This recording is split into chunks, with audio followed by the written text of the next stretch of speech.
Hello, আসসালামু আলাইকুম।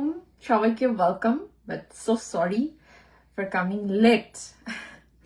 আসলে ছুটির দিনটাতে ঘুম থেকে উঠতে উঠতেই লেট হয়ে যায়, আর বাইরে যাব, তো যার কারণে দেখতেই পাচ্ছেন একদম গেট রেডি সেট এরকম একটা অবস্থা। তো ভাবলাম যে না, ঠিক আছে, তাহলে লাইভটা করেই ফেলি, তারপরে আস্তে আস্তে আমরা বাইরে বেরোবো। ওকে, কি বলো এটাকে? এই যে আমাদের সাকিব ভাই, তিনি হচ্ছে ইয়েতে গেলেন, একটা প্রেস, কি যেন, প্রেস মিটে গেলেন বা প্রিমিয়ার যেটাই বলেন না কেন, তিনি প্রেসকে মিট করলেন এবং প্রিমিয়ার শো দেখলেন। তো সবটা মিলিয়ে একটা, তারপর থেকে যে মিডিয়া ট্রায়ালটা স্টার্ট হলো, সেটা খুব যাচ্ছে তাই। এবং এর মানে এই নয় যে মানে তার এখানে আসলে কতটুকু কি, তার প্রেজেন্টেশন কেমন ছিল কি না ছিল। ডেফিনেটলি একটা কথা আমি সব সময়ই বলি, এটা অন স্ক্রিন অফ স্ক্রিন আমি এটা বরাবর ভাইকে বলে এসেছি, যেটা আসলে অনেক কথা আছে যেটা অন স্ক্রিনে বলা যায় না, বাট যেহেতু I have that option, so ভাইকে সেটা সবসময়ই বলা হয়। বাট ফ্যাক্ট হচ্ছে যে আসলে তিনি কোন পরিস্থিতিতে আছেন, কিভাবে আছেন, সেটার একটা মুখ্য বিষয় থাকে। তো সাকিব ভাই সেদিন কি পরিস্থিতিতে ছিলেন, কিভাবে ছিলেন, তার মনস্তাত্ত্বিক মানে পরিস্থিতি, আসলে তিনি কিসের ভিতর দিয়ে যাচ্ছেন, এগুলো অনেক কিছুর এফেক্ট মিলে আসলে একটা জিনিস দাঁড়ায়। তো সেখান থেকে আমি এতটুকুই বলবো যে তিনি ভীষণ স্ট্রং একজন মানুষ। যা হোক না কেন, এখন পরিবেশ যা ঘটছে, তার বিরুদ্ধে পুরো ইন্ডাস্ট্রি, একজন শাকিব খান এবং তার বিরুদ্ধে পুরো ইন্ডাস্ট্রি। আমি প্রিন্সের বিষয়ে কোনো কথা বলছি না। প্রিন্সে কি ঘটেছে কি ঘটেনি সেটা কিন্তু শাকিব খান নিজে প্রেস মিটে বলেছেন যে প্রিন্সের এই জায়গায় প্রবলেম ছিল, প্রিন্স এই জায়গায় এই সমস্যা জন্য আজকে প্রিন্সের এরকম নেগেটিভ রিভিউ, তাই না? তিনি তো নিজে স্বীকার করেছেন। তো আমি সেটার বিষয়ে কোনো সাফাই গাইতে আসছি না, প্রিন্সের অনেক ঘাটতি আছে। বাট ফ্যাক্ট হচ্ছে যে প্রিন্স ছাড়াও বিগত সময় থেকেও যারা এই পুরো বিষয়গুলো জানেন, তারা জানেন যে খুব একপেশে আচরণ থাকে শাকিব খানের সাথে পুরো মিডিয়া ইন্ডাস্ট্রির। আর একটা কথাই বলবো, আসলে নাটক মানে সাকিব ভাই খুব উদার মনের, তো তিনি বলেন যে আসলে নাটক আর বড় পর্দা ছোট পর্দা বলতে কিছু হয় না, বাট ফ্যাক্ট ইজ সত্যি হয়। ফ্যাক্ট হচ্ছে সত্যি হয়। আপনারা যদি একটু খেয়াল করেন যে এখানে তাসনিয়া ফারিন নাটক থেকে আসবার পরেও নাটকের কজন আছে একদম হাতে গোনে, আপনারা সেটাও মনে হয় বলতে পারবেন না যে প্রিন্সকে বা শাকিব খানকে শুভকামনা জানিয়েছিল। বলুন আপনারা।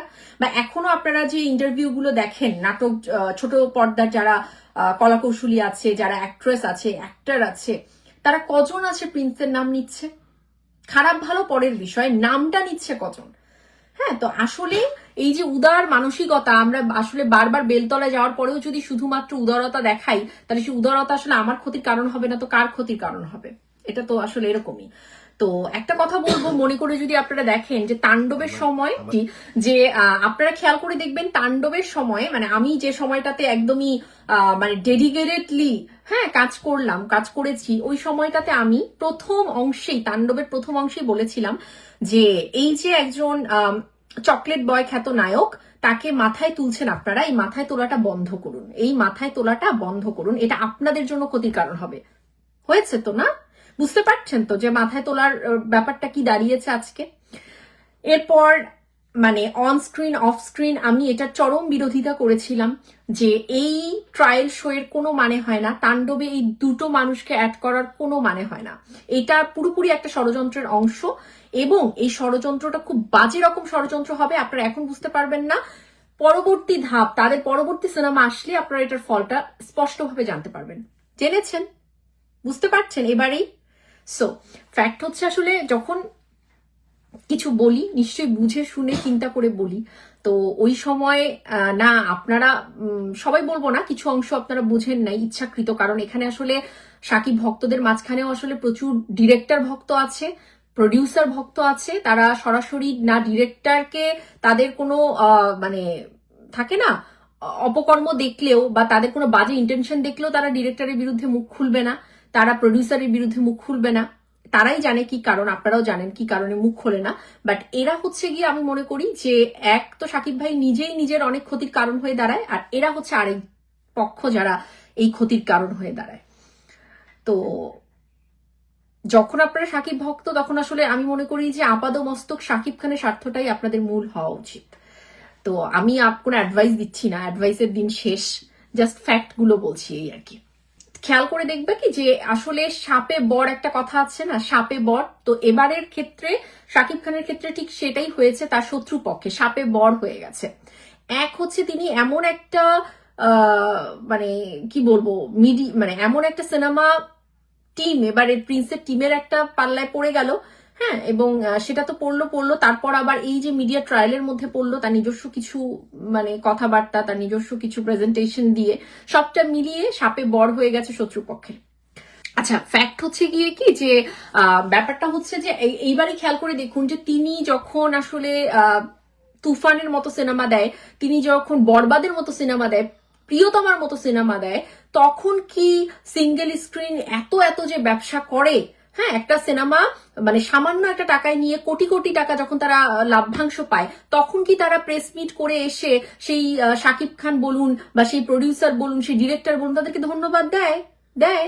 দেয় না তো। কোনোদিন দেখেছেন? দেখেননি। বাট এই প্রথমবার, ওই যে বললাম সাপে বর হয়েছে শত্রুপক্ষের, এই প্রথমবার তারা যখন দেখলো যে শাকিব খান অলরেডি মানে প্রিন্সের মতো একটা সিনেমা দিয়ে এরকম একটা অবস্থানে পড়েছে, ব্যাস এবার এই ব্যক্তিকে আমরা পেয়ে গেছি বাগের মধ্যে, এবার ধরতে হবে। তো কি হলো যে একজন বিগত সময়ের প্রডিউসার, যার দুটো সিনেমা শাকিব খান প্রিয়তমা তো তার জন্মে এরকম হিট বাংলাদেশ ইন্ডাস্ট্রিও দেখলো, ওই প্রডিউসারও দেখলো। তার আগে সে দেখেছে তার কি জানি সুলতানা বিবিয়ানা কিরকম একটা ডাব্বা ফ্লপ মার্কা মুভি। তো তারপর এরকম একটা মুভির সে প্রডিউসার, সে উপস্থিত থাকলো এবং সমস্ত সিঙ্গেল স্ক্রিনের সবাই আছে। কি মায়া কান্না তাদের, কি কথাবার্তা তাদের, তাদের গেস্টার, তাদের সবটা দেখে মনে হচ্ছে তারা এসে মানে গার্ড করে এসে বসেছেই যে একটা পক্ষকে দাঁড় করিয়ে দিতে এবং একটা বার্তা দিতে। সে বার্তাটা কি যে we are against of Shakib Khan, একদম স্পষ্ট একটা ধারণা দিয়ে দেওয়া।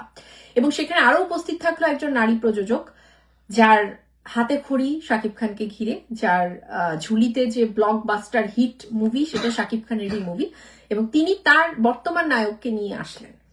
তো এখানে আসলে তাদের নায়ক সহ উপস্থিতি আসলে কতটা যৌক্তিকতা ছিল এটা আপনারাই বলবেন, কতটা যৌক্তিকতা ছিল এবং সেই নায়কের যে কথাবার্তাগুলো ছিল। তো সবটা দেখেই মনে হয়েছে যে সিঙ্গেল স্ক্রিনে একটা পক্ষ যেমন আটকে রাখতে পারে সিনেমা, সিনেপ্লেক্সে যেমন আটকে রাখতে পারে, সিঙ্গেল স্ক্রিনের জায়গাটাও যেন নষ্ট করা যায় শাকিব খানের ইচ্ছাকৃত, তার এখানকার জায়গাটা, ভারসাম্যটা, সেটার ক্ষেত্রেও তারা লেগে গেছে।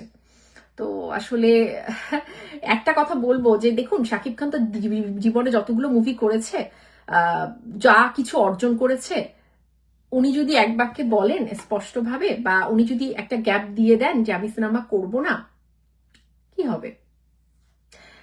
কিছু কি হবে? তার হবে না তো। হ্যাঁ, ডেফিনেটলি যেহেতু তিনি কাজের মানুষ, যেহেতু তিনি সিনেমাটাকে ভালোবাসেন, উনি অবশ্যই আসলে মনোকষ্টে থাকবেন, উনি মিস করবেন, কিন্তু আর কিছু তো ঘটবে না, ঘটার কিছু নেই। বাট মিডিয়ার কি হবে? এই সিনেমা ইন্ডাস্ট্রির কি হবে?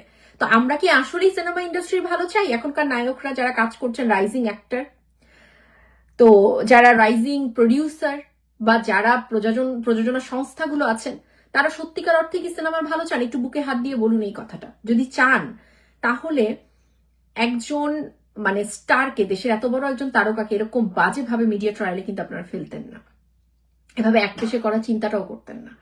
আপনারা আসলে এটা চানই না।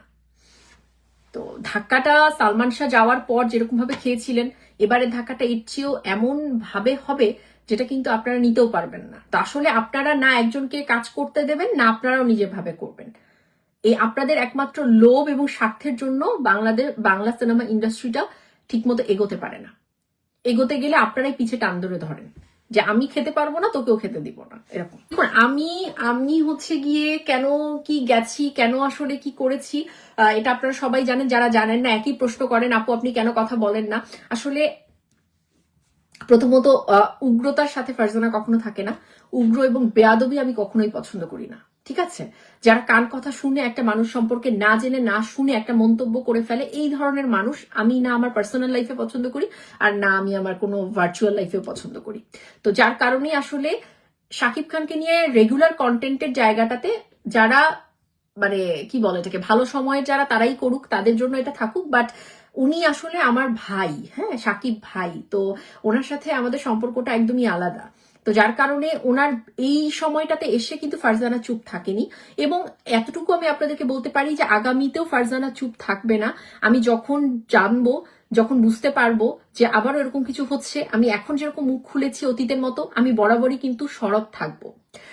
তো তার খারাপ সময়টাতে ফারজানা এভাবেই থাকতে চায়, বাট তার ভালো সময়টা সকল বাকি সব কন্টেন্ট ক্রিয়েটরদের জন্য থাকুক, যারা মনে প্রাণে শাকিব খানকে ভালোবাসে বলে তাদের জন্যই থাকুক, ঠিক আছে?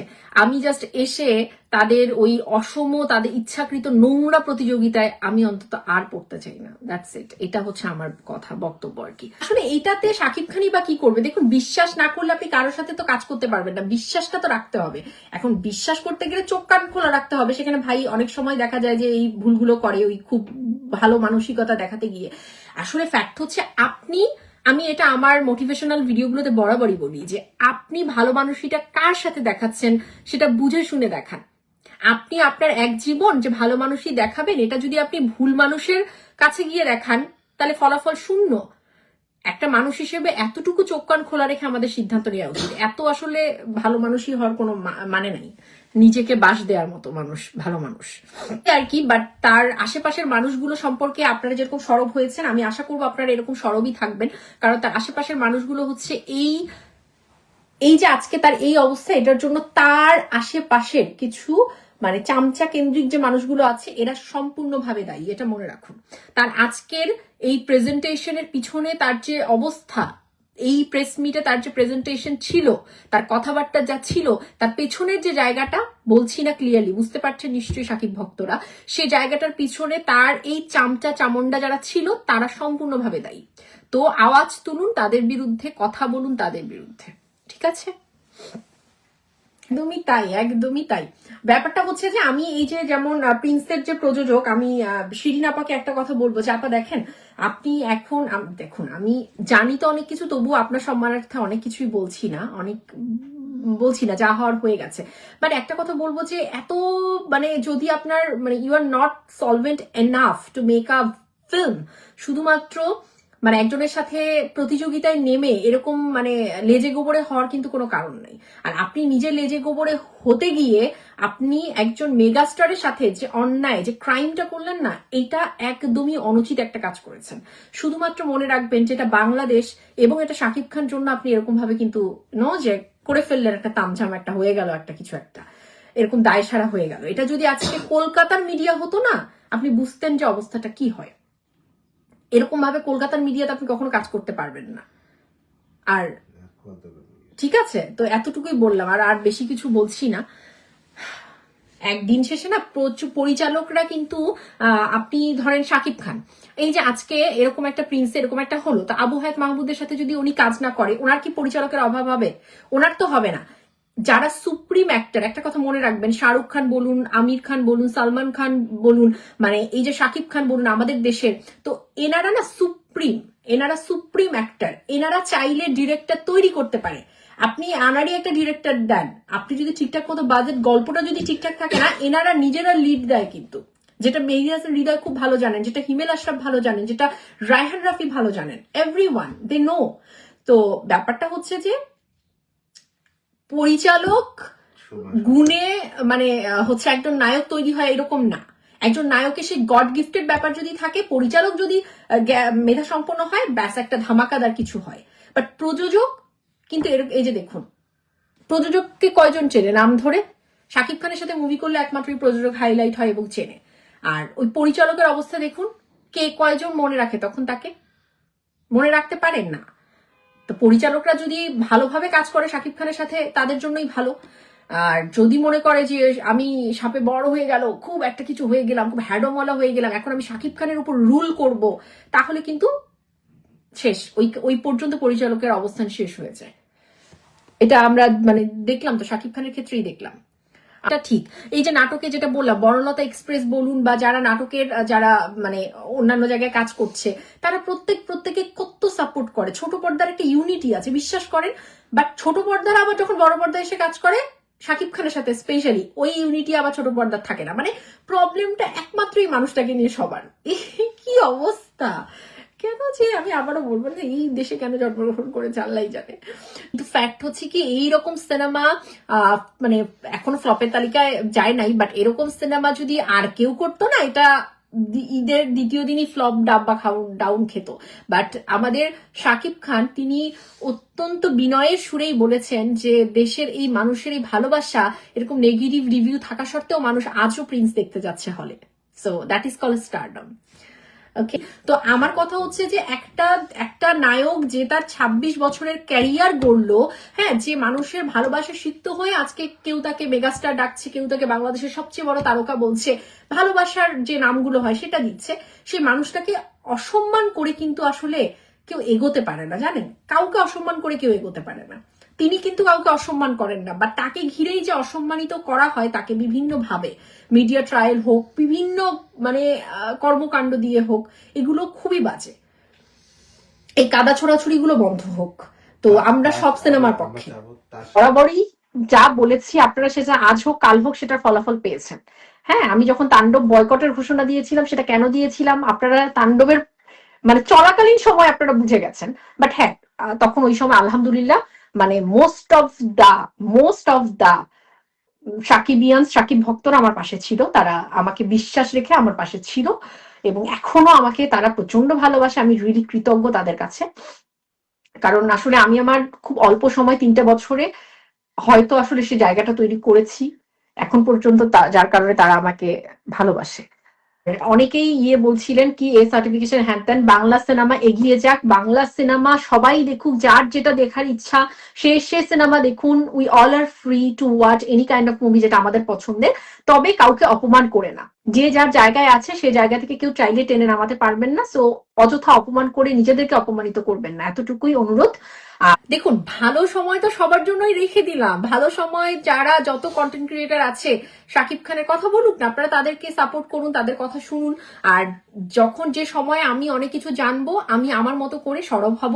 আমি তার এই যে দেখুন, যত আসলে রাগ অভিমান যাই থাকুক না কেন, আমি তো শাকিব ভাইকে কি মানে করেছি, ভুলে গেছি? যাইনি তো, এটা কি সম্ভব?